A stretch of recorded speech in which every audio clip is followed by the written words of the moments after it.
Assalamualaikum warahmatullahi wabarakatuh. Alhamdulillahirrabbilalamin. Allahumma salli ala sayyidina Muhammad wa ala sayyidina Muhammad wa ba'du.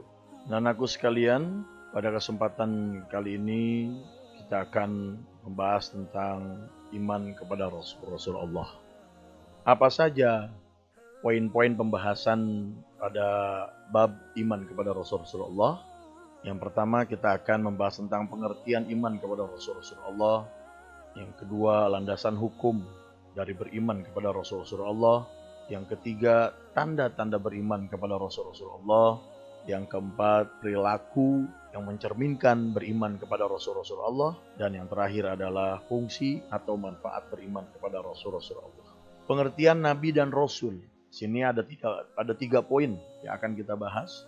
Yang pertama, pengertian Nabi dan Rasul. Yang kedua, pengertian iman kepada Rasul. Yang ketiga, Rasul-Rasul yang wajib diketahui. Pengertian Nabi, menurut bahasa, kata Nabi berasal dari kata naba, yang berarti dari tempat yang tinggi. Sedangkan menurut istilahnya, pengertian Nabi ialah hamba Allah yang mendapat kepercayaan berupa wahyu dari Allah hanya untuk dirinya sendiri. Sementara pengertian Rasul, menurut bahasa, kata Rasul berasal dari kata risalah yang berarti penyampaian. Sedangkan menurut istilah, Rasul adalah seseorang yang diberi wahyu dan kepercayaan oleh Allah Subhanahu wa taala yang kemudian diamalkan dan berkewajiban menyampaikan wahyu tersebut kepada umatnya. Pengertian iman kepada Rasul berarti beriman kepada Rasul, mempercayai dan meyakini dengan sepenuh hati bahwa Allah Subhanahu wa taala telah memilih dan mengutus beberapa orang pilihan sebagai Rasul. Mereka menerima wahyu untuk disampaikan kepada umatnya. Apa dasar hukum beriman kepada Rasul Allah? Yakni surat Al-Baqarah ayat 285. A'udzu billahi minasyaitonir rajim. Bismillahirrahmanirrahim. Amanar rasulu bima unzila ilaihi mir rabbihi wal mu'minun kullun amana billahi wa malaikatihi wa kutubihi wa rusulihi la nufarriqu baina ahadim mir rusulihi wa qalu sami'na wa ata'na ghufranaka rabbana wa ilaikal masir. Artinya, Rasul telah beriman kepada Al-Quran yang diturunkan kepadanya dari Tuhannya. Demikian pula orang-orang yang beriman, semuanya beriman kepada Allah, malaikat-malaikatnya, kitab-kitabnya, dan rasul-rasulnya. Mereka mengatakan, kami tidak membeda-bedakan antara seseorang pun dengan yang lain dari rasul-rasul Allah. Dan mereka mengatakan, kami dengar dan kami taat. Mereka berdoa, ampunilah kami ya Tuhan kami, dan kepada Engkaulah tempat kami kembali. Kalau Rasul saja sudah beriman kepada Al-Quran, maka wajib para pengikutnya yang mengaku beriman, maka dia wajib juga mengimani Al-Quran, yang mana Al-Quran memerintahkan bagi orang-orang yang beriman untuk meyakini atau mengimani adanya Rasul Allah sebagai utusan penyampaian risalah, penyampaian wahyu dari Allah Subhanahu wa taala untuk umatnya. Inilah Rasul-Rasul yang wajib diketahui. Ada 25. Selain dia bergelar Rasul, tapi juga bergelar Nabi. Jadi Rasul sudah merangkap Nabi, sementara kalau Nabi belum tentu dia seorang Rasul.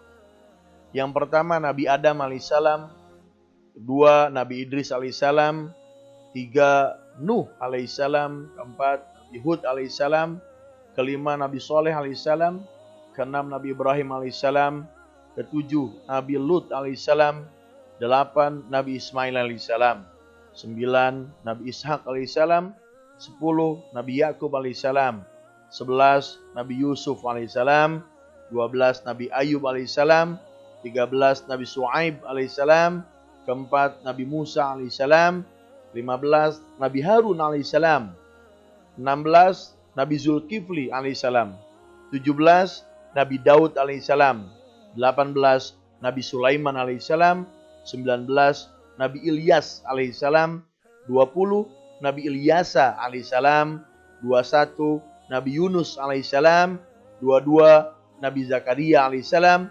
23 Nabi Yahya alaihissalam, 24 Nabi Isa alaihissalam, 25 Nabi kita Muhammad sallallahu alaihi wasallam. Inilah nama-nama Nabi dan Rasul yang wajib diketahui, yang wajib diimani oleh orang-orang yang beriman. Kemudian tanda-tanda beriman kepada Rasul-Rasul Allah sebagai berikut.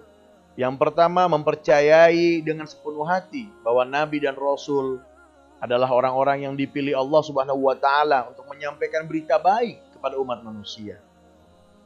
Yang kedua, mempercayai dengan sepenuh hati bahwa Nabi dan Rasul Allah Subhanahu wa Ta'ala itu memiliki sifat-sifat mulia dan mustahil memiliki sifat-sifat tercela.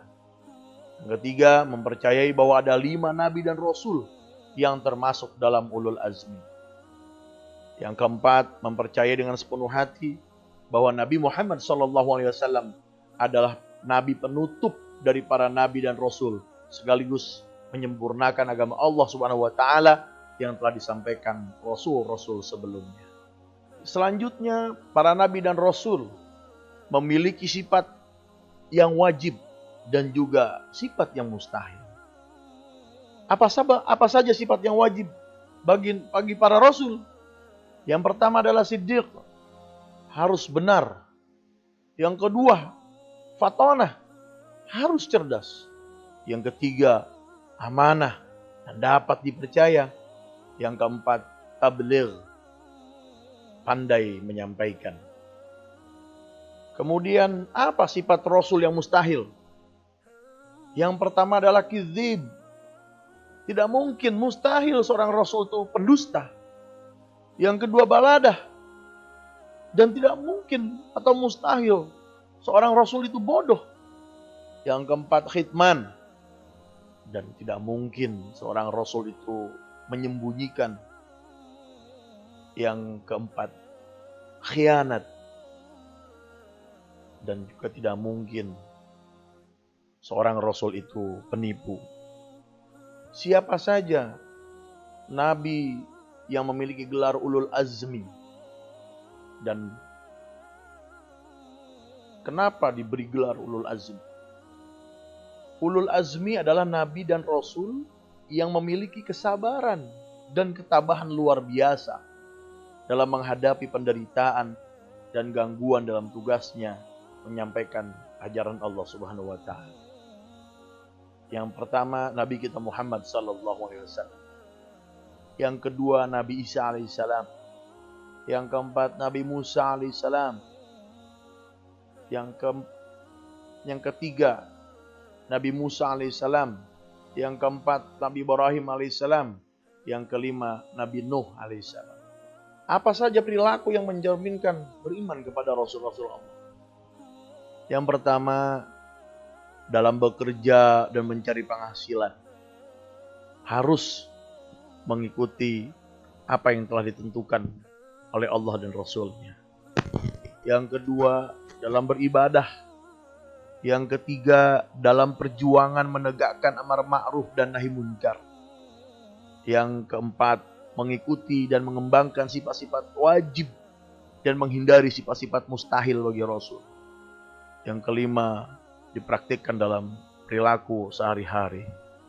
Fungsi beriman kepada Rasul-Rasul Allah adalah sebagai perantara atau wasilah untuk memperoleh ajaran yang benar berdasarkan wahyu yang diturunkan oleh Allah, agar tidak menyimpang.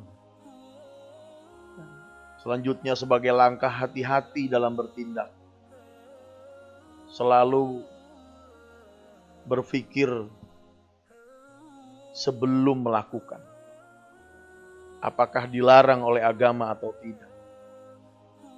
Dan yang terakhir, sebagai suri tauladan.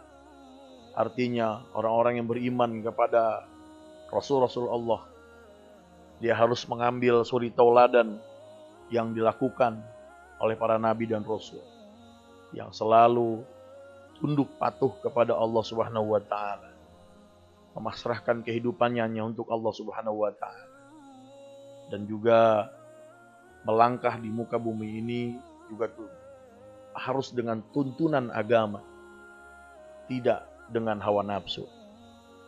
Demikianlah penjelasan dari bab 1 ini, yaitu iman kepada Rasul-Rasul Allah. Mudah-mudahan apa yang saya sampaikan bermanfaat. Semoga semakin bertambah pengetahuan kita tentang Rasul-Rasul Allah dan semakin kuat keimanan kita kepada Rasul-Rasul Allah.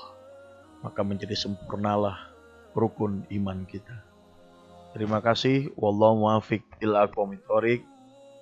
Wa minkum. Assalamualaikum warahmatullahi wabarakatuh.